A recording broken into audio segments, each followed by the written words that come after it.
नवी मुंबईच्या सीबीडी बेलापूरमध्ये भीषण अपघात झाला। या अपघातामध्ये एका 12 वर्षीय मुलाचा जागीच दुर्दैवी मृत्यू झाल्याची माहिती समोर आली आहे। शिवम हा मुलगा सायकलवरून क्लासला जात होता। दरम्यान रस्ता दुरुस्ती करणाऱ्या डंपरची त्याच्या सायकलला जोरदार धडक बसली।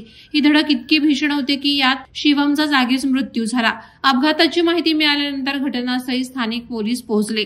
पोलिसांनी दिलेल्या माहितीनुसार सीबीडी बेलापूरच्या सेक्टर 8 येथील आर्टिस्ट विलेज जवळच्या रस्त्यावर अपघात झाला। त्या ठिकाणी नवी मुंबई महानगरपालिकेद्वारे रस्त्याच्या मेंटेनन्सचं काम सुरू होतं।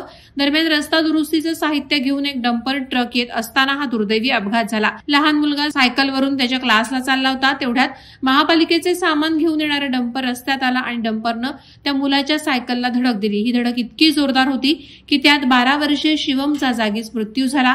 त्या मृत मुलाचं नाव शिवम भट आहे अशी माहिती मिळत आहे। अपघातानंतर घटनास्थळी मोठी गर्दी झाली। बेलापूर पोलीस देखील तेथे पोहोचले। घटनास्थळी मृत मुलाच्या पालकांना बोलावण्यात आलं। आपल्या पोटच्या गोळ्याला अशा अवस्थेत पाहून त्या आईनं टाहो फोडला। या घटनेमुळे परिसरात हळहळ व्यक्त केली जात आहे। दरम्यान बेलापूर पोलीस या अपघाताचा अधिक तपास करत आहेत। वादळवारा लाईव्हसाठी न्यूज ब्युरो, नवी मुंबई। नवी मुंबई व रायगड जिल्ह्यातील ताज्या बातम्या आणि घडामोडींसाठी सबस्क्राईब करा वादळवारा लाईव्ह चॅनल आणि दाबा बेल आयकॉन।